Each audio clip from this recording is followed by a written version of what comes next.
Welcome to B2B Revenue Leaders. I'm your host, Dustin. As always, B2B Revenue Leaders is brought to you by Testimonial Hero. Testimonial Hero helps you get more out of your best customer stories by creating customer video content for your entire buyer's journey and mobilizing your customers to sell for you. On this episode, I'm joined by Stacey Danheiser, who is the founder and CMO at Shake Marketing. And we focused on how marketing leaders can do a better job of building credibility and confidence with the C-suite so they can really have a strategic seat at the table. Hey, Stacey, welcome to the show. Awesome. Thanks for having me here. Yeah, thanks for joining me. So today we're going to be talking about, how marketing, specifically CMOs, can really build credibility with the rest of the C-suite, the CEO, and why, in my opinion, it's even more important in this weird macro environment. So I guess, big topic. I think to dive in initially, marketers probably make some mistakes in this field and, don't focus enough on credibility. So in your eyes, why is it so important? I know this is an obvious answer, but I want to frame it to start with that. Yeah, well, there's a couple of things that are going on. Obviously, the first being CMO tenure is the shortest of any of C-suite executives, Mhm. and we are seeing that kind of continue to be reduced year over year. So, number one, I guess, is for self-preservation and keeping a relevant job. The other, I think, is just, as the marketing role has shifted over the past, 5 to 10 years and become so focused on different tactics and technologies, marketers are really losing that sort of strategic seat at the table. And those roles now are being given. We've seen things like the head of, customer experience or, chief revenue officer and other positions that are being created because marketers have lost some of that strategic influence that they used to have. And now it's being spun up into other departments where marketing is becoming really synonymous with promotional department or Yeah. communication. And so I think that's sort of the biggest issue and reason to build credibility to get marketing back into that strategic seat. Yeah, 100%. And you hear people say, I work at this company. They think marketing is creating pretty PowerPoint slides, right? And there's that. Some people have these kind of weird views of what it might be. Yeah, it's interesting. I've been talking about this topic of how to create credibility and build confidence as a marketing leader, and I go through kind of three areas for marketing leaders to focus on. And the first one is exactly what you said, which is know what your role is as a marketer. And, I spent 14 years working in corporate marketing for 5 different Fortune 500 companies, and I switched different industries. And now in my work as a B2B marketing consultant, I work with a ton of different uh, sizes of companies as well as industries. And I always like to start here because I find that depending on the industry and the size of the company, there's a completely different perception of what marketing is.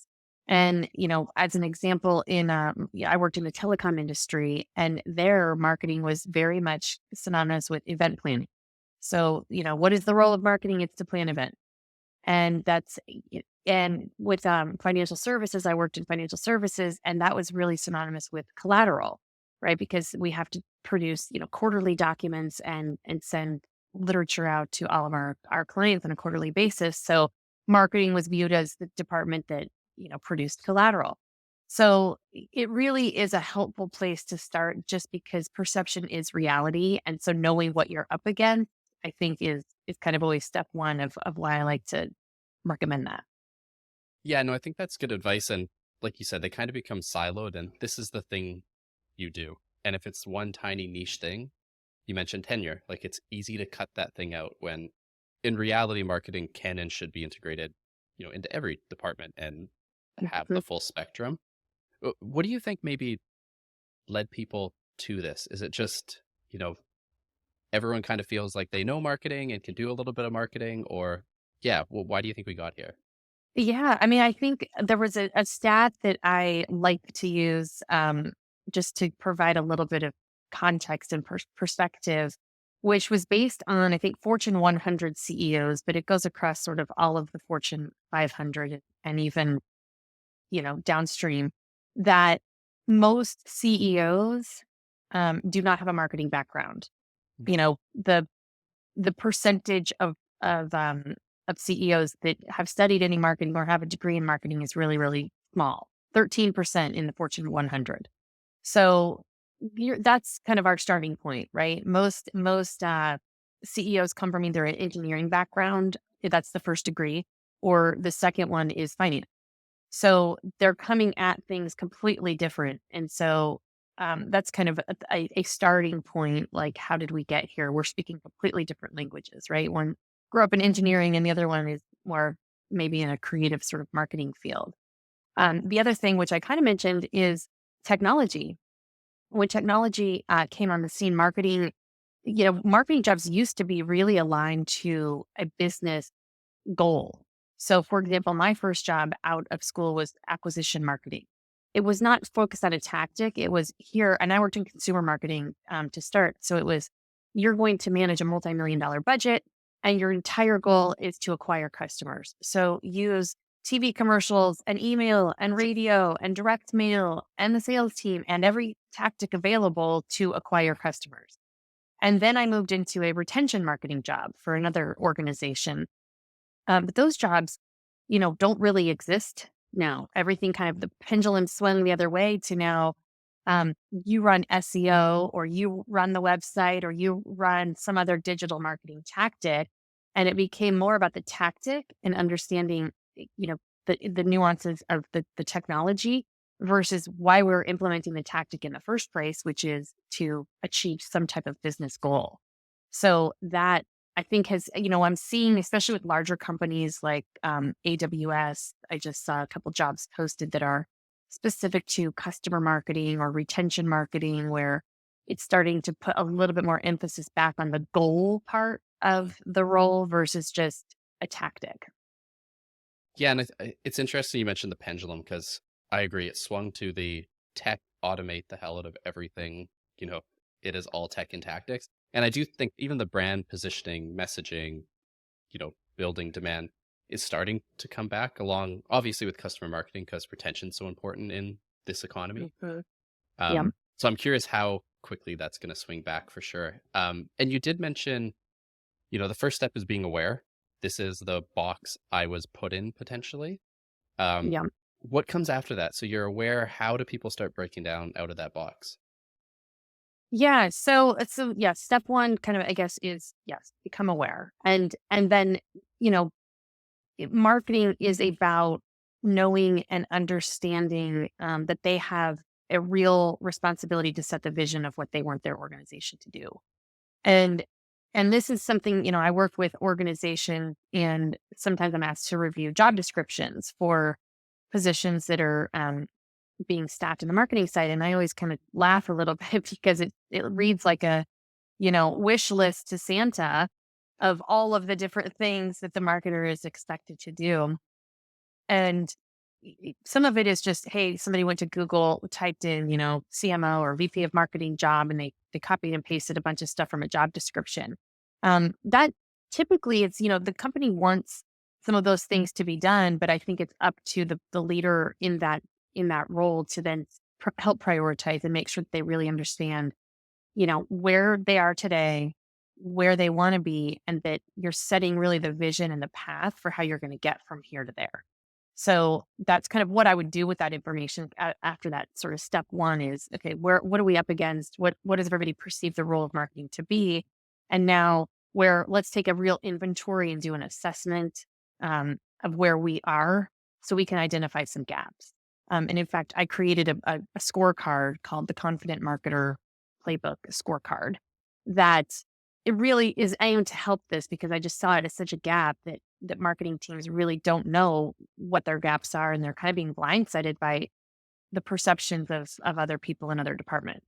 So that's kind of, step one, assess where you're at um, in the landscape. Yeah, no, I think that makes a lot of sense. And then, you assess where you are, you come up with your plan and vision. I imagine the next step or one of the next is to, you know, influence people essentially and sell people on the Yes. vision to show that you're thinking the bigger picture. Yes, yes. So the actual shift number two that I call it, that I, rather than maybe going down to sort of that presentation piece, what I see is sort of the biggest gap. Again, how do we get marketers to gain more credibility? It's that they don't really understand their customer. And if you look at what is the number one thing that the CEO wants, it's we want somebody to represent the voice of the customer. And I believe the best positioned role for that is marketing because they are looking kind of long term, right? Sales ends up assuming that role because they're in more daily interaction with customers, but you have to understand like the sales lens is always short term. Here's what's going on with customers today, and this is impacting our ability to close deals this month versus marketing is looking longer term or should be, what's happening over the year. And we have these really aggressive goals and how can we help sort of move things that way? So I have found that, marketers tend to be, especially in B2B, a little more removed from the customer. They're not in frequent interaction with the customer. They're not really conducting formal research. They're not even really, and they're not conducting their own research kind of in one on one interviews. And so as a result, they almost get uninvited to participate in some of these strategic customer discussions because they're not perceived as understanding the customer base. So that's the second piece. And I have seen this happen just because in my consulting work, we do voice of customer research with B2B organization. And I have seen the marketing leader get then invited to strategic conversations because of the output of the research because they're now perceived as, oh, they have some insights that we're not necessarily thinking about as a collective business team. Let's invite them in, and now all of a sudden, marketing is expected to have the pulse on the customer, not just the sales organization. So I think that's a huge way to gain credibility is to get the team organized and to understand which customer segments you serve and which ones are the most uh, profitable for your business. Yeah, and I think one of the keys you mentioned there is carving out the time to do that formal research and not just rely. It's easy to listen to a bunch of sales calls on Gong as your cut through the Right. research, right? It's Mm. and I'm not saying you shouldn't do that. I do that. Like it's a valuable tool to learn. But I do like that focusing on the longer term and really understanding the overall needs of the customer, not just what they need at that particular moment when they're ready to pull the trigger to buy, right? Yeah, exactly. I think the gong calls are really great for understanding language and how Mhm. customers are talking, right? So that when you're creating marketing content or emails, you can use some of that language directly that you're hearing from customers' mouths. I don't think they necessarily give you a great sort of big picture view of what do our customers value? Why did they choose us versus somebody else? Are we delivering on our promise of value, whatever the sales team and the marketing, content said was going to be the value? Are we actually doing that? So, that's where the one-on-one research comes into play. And that's just a different lens to look through things versus talking to a customer to try to sell something, right? You're now trying to understand if the company is doing a good job centered around value. For sure. And yeah, you see like lost interviews, right? There's companies that do that, or sales will try to figure out why we lost a deal. You, for Mhm. whatever reason, don't see it as much with one. You just purchased with us, you signed up. Why? Yeah, Let's that's research true. that.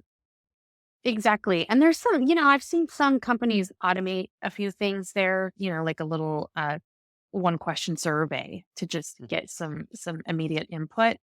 But the best companies, um, especially with larger customers, when you're doing QBRs, quarterly business reviews. And one of the topics isn't just a backwards looking, hey, let's talk about all of our issues that we had during implementation, but look more forward looking of when you guys signed with us, we said that we were going to help you grow your revenue by 20%. Are we doing that? And that is becomes one of the agenda topics that you then start measuring Mhm. and helping the business see that wow, there is actual real value in what you're doing. And there's some tools, some different softwares that have been created to try to attempt to measure value, right? Because if it feels so difficult and nebulous to do, but it is a great way to remind customers as well that you guys are in this together. Yeah, and I like tying it back to that initial, when you purchased us, it was because you want to achieve XYZ. And kind of tying that to how you mentioned customer marketing, for example. I think you said AWS was hiring for that. And Mhm. all of this really ties into retention, expansion, and how Yes. it's really hard to get new customers now. Like, let's just be honest, for most companies, it's a tough Right. time, right? So retention's more important than ever, I think, on that side. Yeah, absolutely. And this is, I mean, I work with some other organizations that my viewpoint of marketing is just like looking at the entire customer life cycle. Yep. Right. And most marketing budgets I find and most marketing people are all focused on the front part of it, which is acquiring customers. And then the customer comes in and it's completely turned over to a different department like customer success, which by the way are not trained marketers or trained communicators. And so this is always an interesting experiment when I go into an organization and I find, wow, you guys did a great job on the content on the front end, but then the onboarding documents are completely confusing, and there's long dictionaries of all the acronyms that you're going to have to know on how to work with us, and just other things that I think marketing could really help sort of simplify, right, and Mhm. keep the thread going of what did we promise you at the beginning, and now how are we delivering all the way through that customer life cycle. Yeah, definitely. In a previous life at a different role, I just the person wanted something new. She was great at digital marketing, had worked with us for a bit, and I moved her into customer marketing, kind of like a CS role. And she knocked it out of the park just because she had that background, right? And could Mhm. speak that language. So that kind of opened my eyes to that. I'm hiring now actually and looking for that unicorn again, like a CS Yeah, slash marketing person. I think that role is just going to be so key going forward. absolutely. Yes, exactly. Um, And then oh, sorry, go ahead. I was going to say, do I can talk about the third shift. Yes, please. I was going to prompt you for that. So perfect. Okay. Yes. So the third shift, and again, going back, what the shifts to gain more credibility and confidence. There was a stat: less than 40% of marketers create goals that align with business objectives. So the third shift is all about knowing the business. And this is another complaint that I hear from CEOs or chief revenue officers. Not only do marketers kind of neglect taking time to understand the customers, but then there's another sort of follow on. I don't think they really understand our business. I don't think they understand our products or our business. And so if you think about the role of marketing, which is to connect the dots from what the customer cares about to what the company sells, then marketers really need to be experts on understanding both sides of that Yeah. equation. And so these are things like maybe even sitting down with um, somebody in the finance department, which is what I've done in a previous role. Yeah, finance was not my first language, and so growing up in marketing, I had to find a peer in the finance organization and say, okay, walk me through this, help me understand how this business is being measured. And every organization is slightly different, right? So, one organization I worked at, it was all about sales Mhm. and revenue. So those were two separate metrics because the implementation period was 6 to 12 months in between an actual sale and getting revenue. And so they were like, okay, these are two areas that we're looking at for the business, and have them really explain that to me so that every time I was talking about my marketing plan, it was kind of through that lens. Mhm. Um, so things like understanding revenue targets and how the business is setting those revenue targets. And is it by geography? Is it by customer segment? Is it by product or line or business unit? Understanding which customer segments are the most profitable and why. So diving a little bit deeper into understanding the problems that the organization is solving and why certain customer segments seem to be, maybe easier to sell to or not. Top competitors, understanding what that competitive landscape really looks like and where, how are you positioned within that competitor landscape? And then finally, how does the company make money? So these are obvious questions, but Mm. a lot of marketers really just cannot answer them. Salespeople top of mind, of course, is revenue targets. But when you ask a marketer that, what's the revenue target? Most marketers are like, I think it's in a slide somewhere. I got to go look, back in my email. I got to look at my desktop.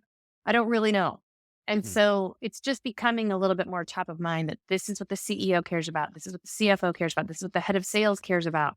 Your product organization is looking at this by product line. And so the more that you can understand the business, the more likely it is you can position your plan in alignment with what the business cares about. And then, you're perceived as knowing what's going on. For sure. Yeah, and I'm definitely going to oversimplify this, I think, but a lot of it really boils down to just looking at the big picture and, stepping back and really understanding the lay of the land. It's kind of interesting how, like, the way you describe that role almost sounds like a mini CEO, right? Like, you kind of got to understand a Mhm. little bit of everything Yeah. in order to build that credibility with the C-suite. Yeah, exactly. And I think, I don't know. I think that marketing, I guess I've always viewed marketing as a strategic Yeah. role and have been fascinated by all the different areas that marketing can impact. And when you start to kind of plug yourself in across the business, now all of a sudden it becomes a more valuable role than just, hey, marketing publishes content on our website or, pushes things out on social media. Yeah, 100%. And so a lot of this boils down to alignment as well and Yeah. understanding. And the one kind of bucket we didn't talk about, which is kind of the age old relationship debate here, is the whole marketing sales thing, right? And we've Yeah. all, I'm sure in your career, you've seen great instances of that and other ones where it's like cats and dogs and they're not aligned and Yeah. just not a fit. So, how, someone's building credibility with the C suite, say there's a CRO, VP, sales type person, Yeah. any advice there on how to really cultivate that relationship and get aligned?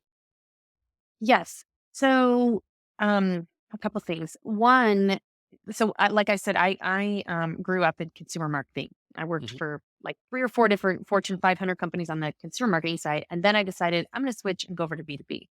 And I was very surprised by um, the relationship aspect between marketing and sales there. Yeah. And I realized pretty quickly that wow, sales has a lot of influence on what we're doing from a marketing standpoint. So I better start building a relationship with them.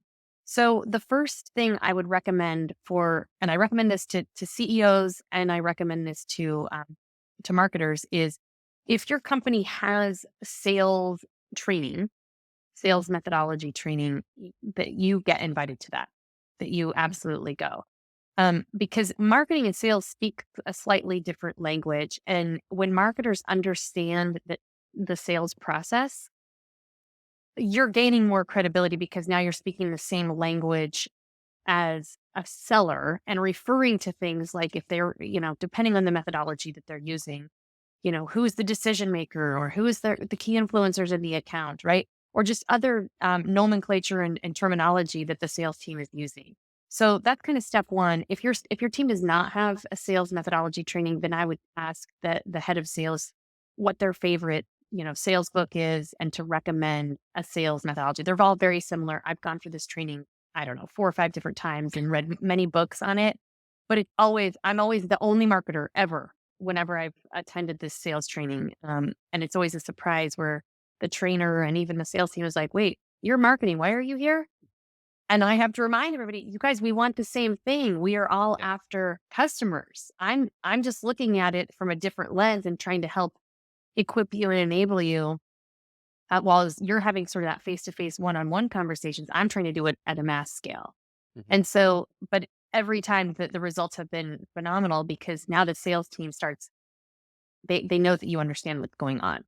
So that's kind of the first piece. And then the second piece is about there's the reason I think one of the key reasons that the sales team gets super frustrated with the marketing team is going back to point number 2 on my list, which is that the marketing team does not know the customer. Hmm. And because the marketing team, wants to collaborate with the sales team, which basically means, hey, I want to take up an hour or two of the salesperson's time to have them tell me everything that's going on with the customer or everything that's going on in the market or the industry in order to come, let's brainstorm ideas of how we can break through. Well, salespeople have a little bit of patience for that, but they don't have a ton of patience for that because they're always against the clock. I have a number to hit this month, and I don't have an hour or two to spend with a marketing person to explain stuff that they frankly should already know. And so, I go back to, if you want to build credibility with your sales team, you have to understand it's about aligning to the customer. And when marketing comes at it and says, I discovered a new insight about the customer. I know what the customer wants. I've created this great campaign that's going to be 100% relevant. Your sales team will, yes, start to collaborate with you, and you'll have a much better relationship versus tension between the two, because now you're coming to the table with something that they need, which is customer insight and something like, give me a reason to reach out to customers and make me look good. And that's the other piece too. Now that I'm on the consulting side, I do, sales, of course. And so I'm part marketing, part sales. And, I'm never going to publish something or send something that does not, make me look good or make me feel comfortable, because it's, at the end of the day, my reputation.